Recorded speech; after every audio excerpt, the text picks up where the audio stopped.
Arena, where the Pioneers have knocked off the Carson Newman Eagles 79-70 with her first win ever against Carson Newman. Yeah. Joe Biden Pioneer coach Meagan Price, you are excited, and rightfully so, because we looked extremely lethargic in the first quarter against Lenore Ryan, but I felt the final three quarters we competed, and some of that carried over today. I thought so too, and they're a great basketball team, and it's going to be a game of runs, and I feel like both teams actually got fatigued there, and it's like, who's going to call the first time out to let our team wear down? And he ended up calling it, thank goodness, because I didn't want to burn mine at the end.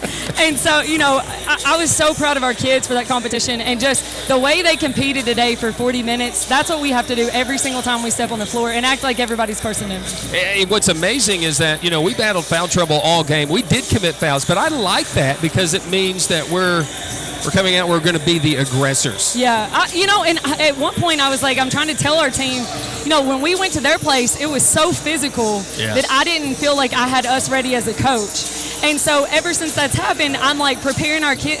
We're hitting them with pads. I mean, we're injured. It doesn't matter. We're still going with pads. Yeah. And I'm like, we have to be ready for the physicality of the game. And then I thought it was kind of crazy because I told our kids, you just have to adjust. And I can't do much for them because I'm telling them, great job. We're up in them. We're making them do something different. And I was proud of them. We got an Alyssa Walker appearance for the first time in the calendar year. You saw me. I said the mask is off, baby. The mask is off. Heck yeah. And it's a mind thing with Alyssa, and we really needed her to step up because what that did was a lot of times they leave that kickback shot open, and when she makes that, you can't help off her, and so it makes it an easier pass to the post right there. And so, I was just proud. I was like, let's get one early, and then we'll go from there. You said early to me in our pregame that, we may have to go with McKenna a little bit tonight. Wasn't aware that she would be as much of an impact as she was, and she made key buckets. I think 2 mistakes for the freshman in the game that I see, and you're going to see more. Yeah. A quick shot and then another bad shot, I felt like, early. But holy cow, she made 2 really key buckets for us because Maya was our best player, to be honest with you, and couldn't stay on the floor. Played 25 seconds of the second half and had 4 fouls. And then she plays 19 minutes and still has 15 points. And so, that's huge for us because we've been needing that spark off the bench, that 2-3 spot, because we can't keep going to Blair all the time. And so I think it's great that McKenna can come in and you do have somebody else who can shoot the 3 and get downhill, and she can do both, and she can create great learning opportunity for her in the biggest college game yet that she gets to play in. She plays 21 minutes and has 8 points and only 2 turnovers. I'll take it. That's what I said. I don't think you can look at mistakes, and she was 3 for 5, and I felt her mistakes were her 2 misses. Yeah, honestly, like probably too quick. But besides that, I'm going, what else do you do? Because I think on the year she's shooting like 75% from the 3, and it's like, well, you have to guard her, and she's so good at getting downhill, and she's savvy, and she's got that mid-range pull-up that we haven't seen a lot. But, man, I was proud of her. It was awesome. And then, as always, Blair Schultz in the third quarter, But this started in the second half of LR, Yeah, and it did. We got Blair in the right frame of mind. She was mad. She was angry from Saturday. Yeah. And she comes in here, maybe feels slighted against a team really close to her hometown. And I'm having a heart attack the whole time because I'm like, do we really want her taking that step back 3 from the volleyball? And it goes in. We're going to take it if it goes in 2 out of 4 times. And so, honestly, her stepping up, I thought Maya did make big shots when she was in, but Alyssa Walker is the difference maker. And I said we can win every single game from here on out if Alyssa Walker shows up. And I think that that's key for us moving forward. Well, you look at 4 players in double figures, and then you get McKenna Myers we haven't had that in a long time. And you haven't. And Sophie's doesn't score, but she gives 7 helpers, and that's 14 points somewhere else. You know what I mean? So that's 14 points on her stat line.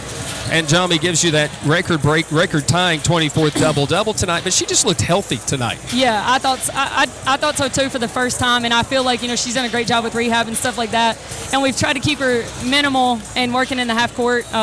Shout out to Benji for helping us out. Yeah. Good job, Benji. But I think good job, Benji. We owe you for that one. But he's just making her work down there. But we're keeping it in the half court so she's not putting as much pressure on it in the full. And she showed out in the second half, especially when we needed her to get big buckets. She did it. All right, you held him to 70. Braylon fouls out in a game that a lot of whistles happen. It's not shocking that somebody fouled out of this game. Yeah. But you did a good job with Braylon. She got 17, but she didn't get a 3. And I felt like you kept her off balance. It is a huge win. If she averages 21. If we keep her to 17, our goal tonight really was, and I really didn't say this to the kids a lot, but if we could hold her under her average, then it really like 4 to 6 points, then it's a win for us, And then you're looking, Campbell had 11, And then Harley had 17, which we knew she had the ability possibly to step up. But I thought that Jami did a great job helping out with Weichel, and that's something that we talked about. And even we're yelling at each other in the second quarter. Probably everybody's going, what the heck is going on? We go downstairs, we're both laughing, and we're like, hey, we just got to figure it out so we can get a stop. Like, I don't care how it looks. Whatever you think's best, whatever I think's best, let's just do it. All right, so this is a great momentum builder, but you got to carry it on. And yes, there's a lot of great moments to pick out of this. Points in the paint weren't great. We didn't turn it over tonight. That was awesome. We didn't give them second chance opportunity. Didn't turn it over against their press, which I felt was another key tonight. And they had to come out of it. Yes. I think tonight we played like a veteran team. Yeah, I do too. And that's the first time in a long time, probably since we played Carson Newman last, that I felt like there's our basketball team that we want all the time.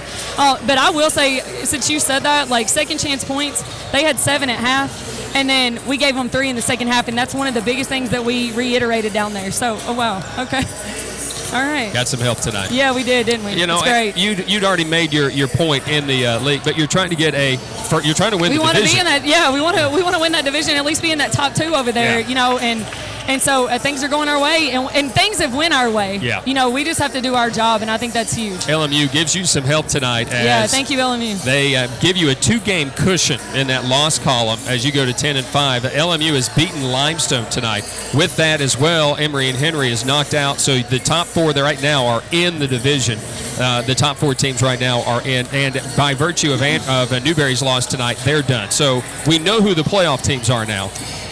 Going into the final 3 games, Carson Newman has 4 games left as they've got that weird game with LR. So a great win. Newberry comes in here. They're mad. They've just gotten beat tonight by their in-state rival, Coker. And they're just kind of that Jekyll and Hyde team. Love to bottle up some of this energy and go into Saturday. Yeah, that's the biggest thing. And one of the things that we're going to talk about going into Saturday is, like, they don't have anything to lose. Right. So why not come in here and just beat us for fun to end the season? And that's a great note to end on. And so, we have to be ready. And the great part is, people weren't looking forward, but they're saying, hey, after Carson Newman, we got to be ready for Saturday. And I think and I hope that we're in this mindset now where we're ready to roll, because this is a great momentum builder, and we needed it after last week. Congratulations. Thank you. I could talk forever, so thank you. Enjoy this one tonight. Woo! Pioneers knock off the Carson Newman Eagles. Meagan Price first win against Carson Newman in fine fashion. Your final, Tusculum 79, Carson Newman 70. I wrap right after this here on the Pioneer Sports Network.